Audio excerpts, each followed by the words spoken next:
ভারতের যে বাঁধ খুলে দেওয়া হয়েছে, সে বাঁধ খুলে দিলে তার ভাটিতে কি অবস্থার সৃষ্টি হবে এবং আন্তর্জাতিক আইন বলে যে তাকে ভাটির দেশকে তাকে অবৈধ করতে হবে জনগণকে সচেতন করার জন্য।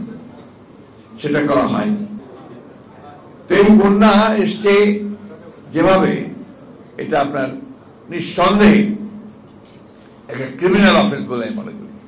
আমাদের কণ্ঠের যে ভলিউম, যেটাকে ইংরেজিতে বলে, সেটার আগের মতো নেই। মোস্তফা জামাল আজাদ সাহেবকে দেখলেন, উনি একটু সবসময় খুব উঁচু, যেটাকে আমরা বলি যে মাত্রায় তিনি বক্তব্য রাখেন, কিন্তু তার মধ্যে উনি কাশছেন, কারণ তার বয়স হয়েছে। আমিও মোটামুটি ভালোই গলায় কথা বলতে পারতাম, এখন আর পারি না, কারণ আমারও এখন আপনার বয়স হয়েছে, বার্ধক্য এসছে। তারপরেও আমরা যে দায়িত্বে আছি সেই দায়িত্বে আমাদের পালন করতে হয়। আমরা চেষ্টা করছি বাংলাদেশকে সত্যিকার অর্থেই একটা স্বাধীন, গণতান্ত্রিক, সমৃদ্ধ রাষ্ট্র হিসেবে আপনার প্রতিষ্ঠা করবার, তাকে সেই রূপ দেবার, সেই চেষ্টায় আমরা একসাথে কাজ করছি। প্রিয় বন্ধুগণ, আজকে কাজী জাফর আহমদ সাহেবের মৃত্যুবার্ষিকী যখন আমরা পালন করছি, তখন দেশে একটা একদিকে রাজনৈতিক ক্রান্তিকাল, অন্যদিকে একটা ভয়াবহ প্রাকৃতিক দুর্যোগ। রাজনৈতিক ক্রান্তিকালে আমরা একটা জয়লাভ করেছি।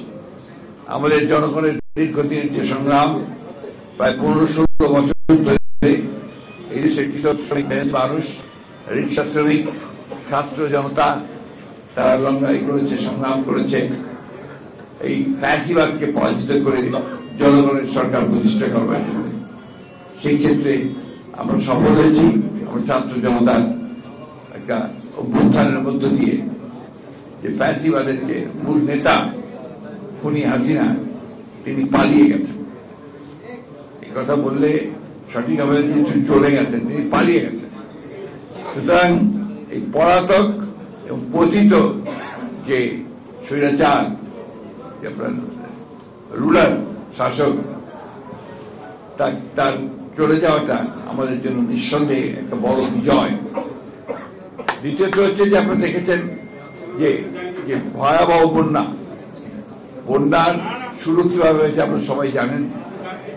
বন্যা হতেই পারে, বৃষ্টি, বিভিন্ন কারণে বন্যা হতে পারে। তার জন্যে ভাই, আপনারা এখানে ঝগড়া করতে এসছেন না কাভার করতে এসছেন?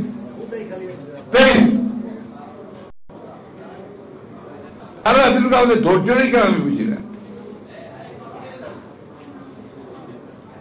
এই বন্যা এসছে যেভাবে, এটা আপনার নিঃসন্দেহে একটা ক্রিমিনাল অফেন্স বলে আমি মনে করি।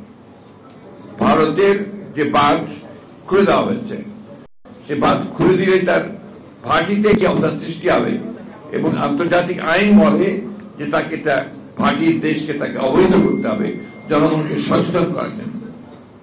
সেটা করা হয়নি, যার ফলে একদম পুরো অপ্রস্তুত অবস্থায় একটা ভয়াবহ পানির ঢল এসছে, যে ঢলে ভেসে গেছে বহু মানুষ, মৃত্যুবরণ করেছে অনেক মানুষ, এবং তারা এখন একটা ভয়াবহ জীবনযাপন করছে, মানবেতর জীবনযাপন।